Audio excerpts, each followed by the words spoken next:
Okay, good afternoon, students. Once again, join back. We'll solve this problem. We saw this last class only. Once again, I'll go back to the details once again. Solving this problem. So we have to find out heat transfer coefficient and a boundary layer thickness. Okay, these are all the given data. We are reading it from the data handbook that I have shown in the last class itself. Okay, all this data is given, and for the temperature, we find out field temperature by taking average of fluid and the wall temperature. For this temperature, we read the data from data handbook. Okay, so when we read the data from data handbook, so we get the film properties as follows: the kinematic viscosity 16.96 into 10 to the power minus 6, density, then the Prandtl number, and then the thermal conductivity. So find out all these values, and then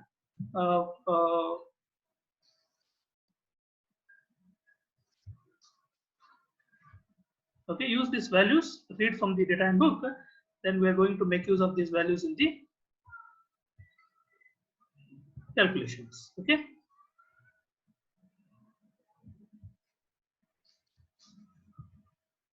So first we find out the Reynolds number at the given length by substituting u, the bulk velocity of the fluid, and the kinematic viscosity and distance.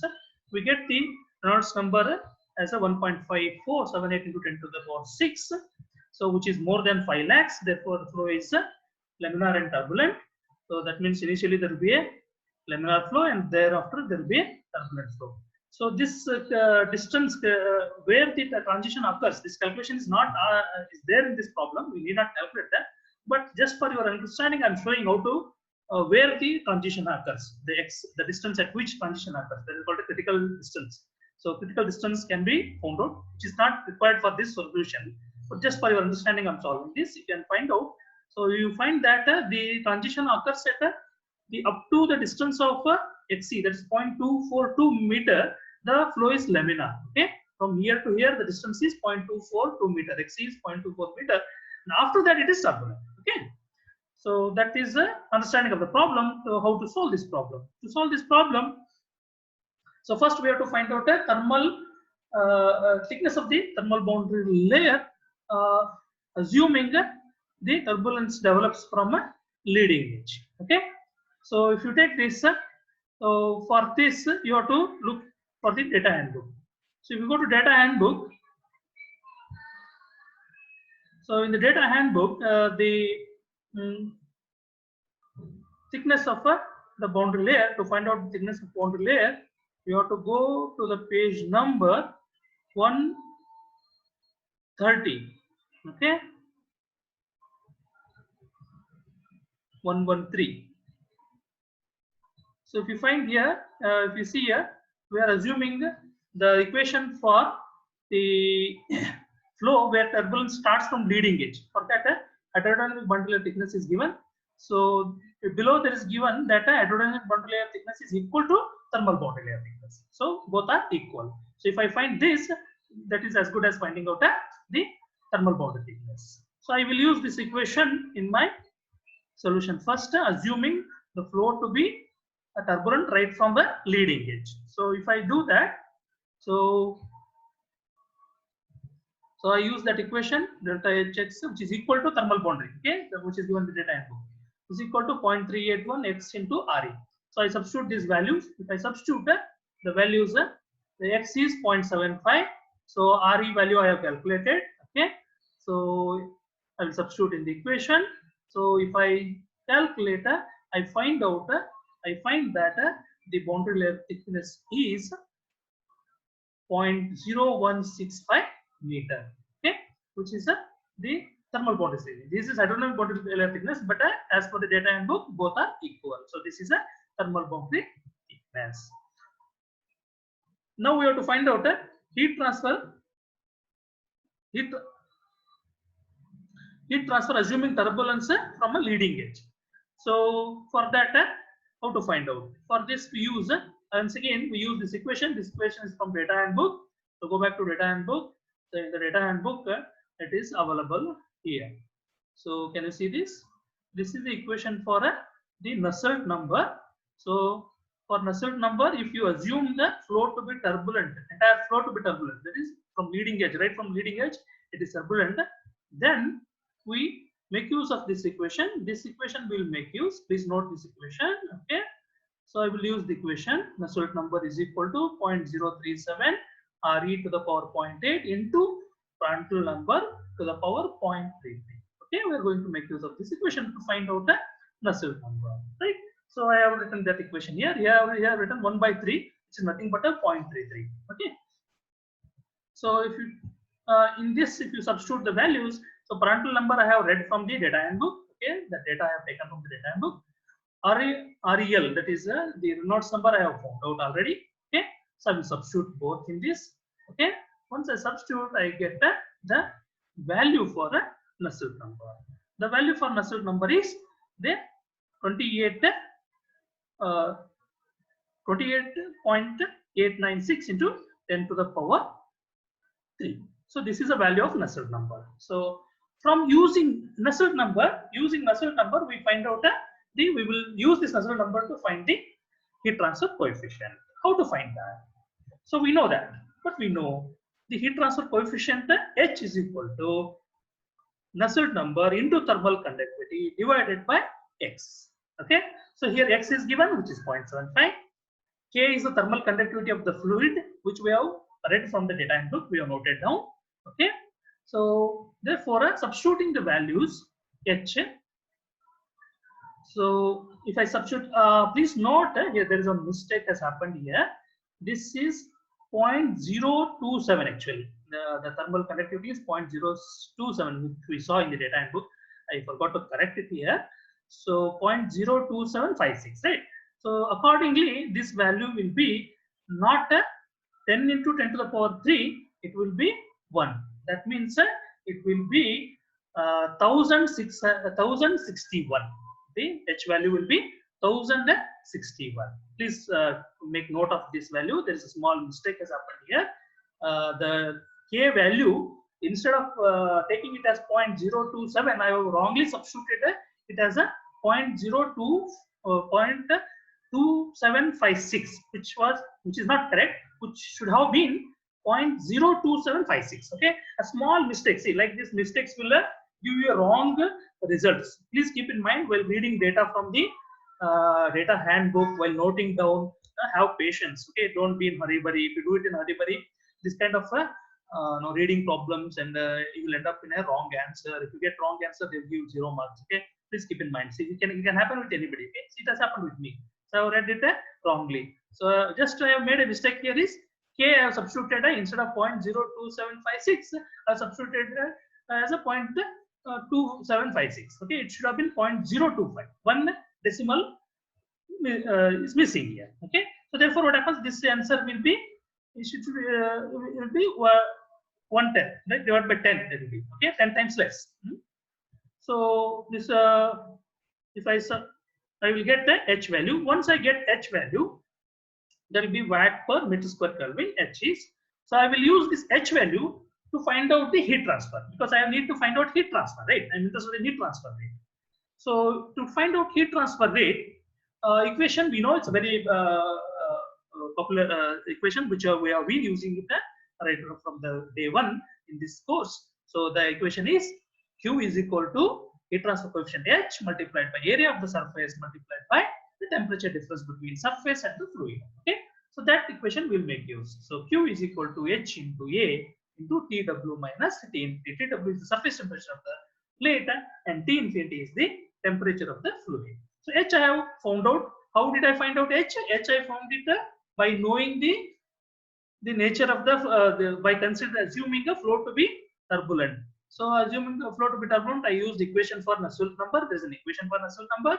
Using the Reynolds number, I find out Nusselt number. From the Nusselt number, I find out H. From the H, I am going to find out the Q.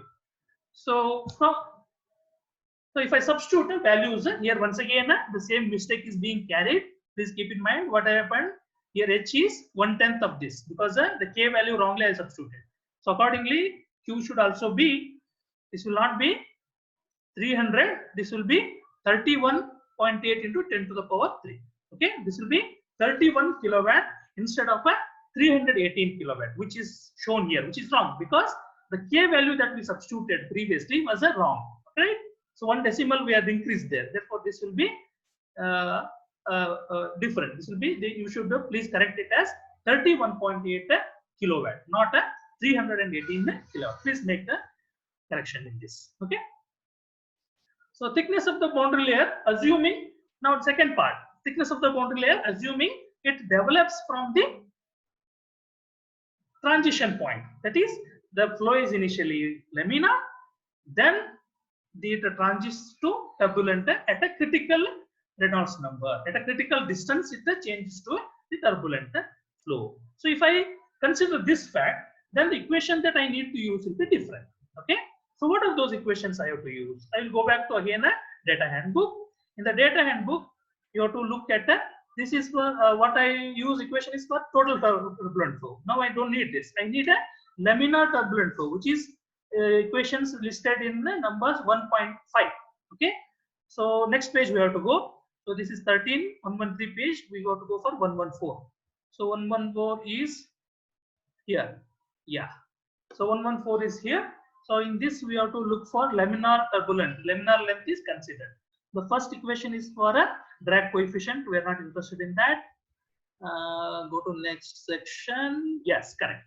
Here 1.5.2. So some equations are listed. What are those? So here again, once again, it is mentioned laminar turbulent constant wall temperature. Again, keep in mind, these equations are different for if the wall temperature is constant, then the equations are different. There are conditions where a wall is subjected to constant heat flux, right? Q will be given. Then set of equations are different. Okay, just for your understanding. But the current the given problem is constant temperature one. Okay, so we are going to make use of this. So here it is given Nusselt average Nusselt number is equal to Prandtl number to the power 0.33 into bracket 0.037 into Re to the power 0.8 minus 871. So here please note that this equation is valid if the Reynolds number is if you assume that critical Reynolds number occurs at 5 lakh. See, some cases they define that the critical critical Reynolds number, sometimes they'll define is not 5 lakh, they say 4 lakh. So then it is not valid. Accordingly, you have to change the equation. Okay, so then you have to use a different equation. So this is valid only if you assume that the transition happens at the Reynolds number of 5 lakh. Okay, so and this is valid for a Reynolds number less than 10 to the power 8. Okay, if the Reynolds number is more than 10 to the power 8, then there are different set of equations. Okay, and also this equation, above equation, is valid for a Prandtl number varying from 0.6 to 60. If it varies between 0.6, if the number lies between 0.6 and 60, then you can use it. So our Prandtl number is 0.669. So therefore this equation is valid. You can make use of this. So when these conditions are satisfied, only you have to use this equation. Suppose in the you have certain problems where these conditions are not satisfied, then you go for a general equation, which is given here below, just below, or generally he says. This is a general equation. This you can make use of it. If you don't satisfy these conditions, it's better to go for this. So this equation is valid for all conditions. Even now we can use this equation also. Either you can use this or this. Okay, because this is general equation for any condition. Whereas this equation is very specific. This gives little precise answer when these conditions are applicable. Okay, this general equation is not very precise. It gives little error in the estimation. But it's fine. It's applicable to all conditions. So either you can use this or you can use this. So we'll make use of this. Okay, so we'll make use of this. So I'm not going to solve this. I will not give solution for this. Just I will say how to solve this. You have to make the calculations. Please note this equation. So we will note this equation here. Okay. So that equation we have taken. Oh, sorry. Sorry. Actually, we have to look for the boundary layer. This is the not boundary layer. This is for a Nusselt number. Boundary layer equation is here. I'm sorry, very sorry. So boundary layer is here. This is a boundary layer equation. So this equation is when you consider laminar and turbulent. So if you take this equation delta Hx is equal to this equation I'm reading, this equation I'm showing here. Okay, so I have taken here. Okay, I substitute in this. So if I know all the values, I will substitute and find the delta Hx, hydrodynamic boundary layer thickness. So hydrodynamic boundary layer thickness will be 9.87 into 10 to the power 3. So this is equal to thermal boundary layer. That's what is given in the data info. Okay. So if you see here in the previous, when we assumed that the turbulence develops right from the leading edge, we got a value in the previous. How much we got here? We got a value of a 0.016 millimeter. Okay. If I assume there is a laminar flow and turbulent flow, then the boundary layer thickness is 9 into 10 to, that is 9 meters. There it is 16 millimeter. Here it is 9 millimeter. Okay, almost a 40% difference. Okay, so this is the hydrodynamic boundary layer thickness. Next, we will determine the heat transfer. So for heat transfer, assuming a boundary layer develops, there is a laminar boundary layer and then turbulent boundary layer. For that, the equation is, as I mentioned earlier, it is page number 114. So in page number 114, we use the equation listed under 1.5.2. So this equation we are going to make use, right? So this equation that I have given here. So make use of this equation, calculate Nusselt number first. Okay, you will get some value. So then use the following equation to find out H, heat transfer coefficient. So once you find out H, find out the heat transfer by using equation H into A into TW minus T infinity. So these calculations is a homework, so please do it. Okay. So then compare the heat transfer when it is assumed total turbulence, when it is a laminar and turbulent flow. So in two cases, how the heat transfer values vary, please compare them and check for yourself. So I will ask, please give this answer in the next class. Do these calculations. Okay. Clear? So now we will go for some time is available. So we will go for the flow over till now we discussed the flow over a flat plate. If there is a flow over the curved surfaces, or say let us say spheres or cylinders, which is very common. See, these are very common applications that you find. See, there is a, let us say there is a hot pipe is there, then you are blowing air over it to cool. So then it is a flow over a pipe, right? Flow over a cylinder it can be. So under such conditions, how to analyze the heat transfer? Okay, so flow over the curved surfaces or the flow over tubes or spheres are very complicated. They are much more complicated than the flow over a flat plate. So here some boundary layer may exist, but it is likely to be curved. So it will not be since the surface is curved, boundary layer will also be curved. It will not be straight. Okay, to be curved, and U infinity will not be constant. So the flow over the surface, the bulk fluid flow will not be constant. Whereas in a flow over the flat plate, the rest of the fluid will be at a same fluid, same velocity, U infinity. Only then the boundary layer velocity will be varying. But this is not the case in the case of the flow over pipes and the cylinders, spheres. Here both U infinity, bulk fluid velocity, as well as boundary layer fluid velocity will vary. Both will change. Boundary layer may also separate from a wall because of curved nature of the surface. Boundary layer sometimes separates from the boundary layer loses contact with the physical contact with the surface. Okay, how this happens I'll show you in the next slide. So correlation for these usually correlation based on experimental data are used for heat transfer calculations. Okay, Reynolds number should now be based on the characteristic of diameter. So initially the Reynolds number was based on considering a flat plate, considering a distance. Right? Here we calculate Reynolds number based on the diameter, not on the distance. Okay.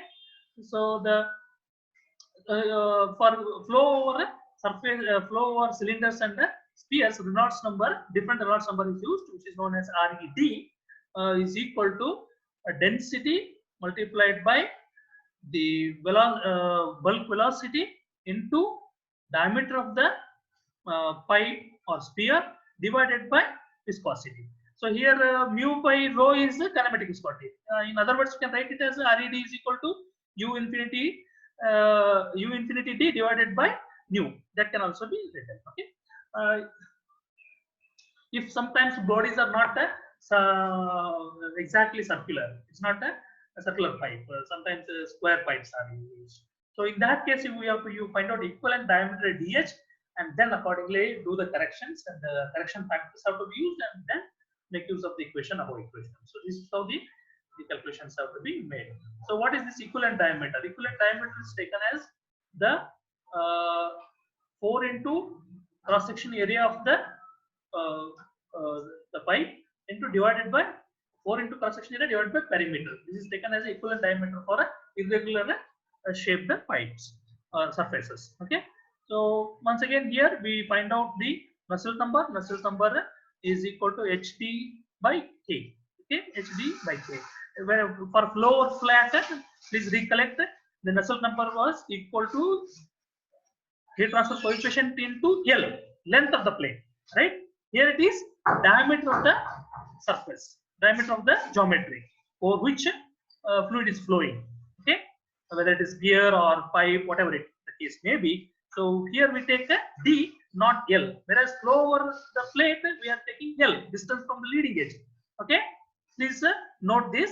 Please note this difference. Here we are going to take a diameter, not length. In flow over plate, we are taking length from the leading edge. Here it is diameter of the geometry, whether it is pipe or the sphere. Okay, so Nusselt number is equal to H. Average Nusselt number is equal to average heat transfer coefficient into diameter or equivalent diameter if it is irregular shape divided by thermal conductivity of the fluid, which can be rewritten as this equation can be rewritten as which H is equal to Nusselt number into K divided by T. Basically, we are trying to find out H. So that is so how the let's see how the flow over the spheres and cylinders happens.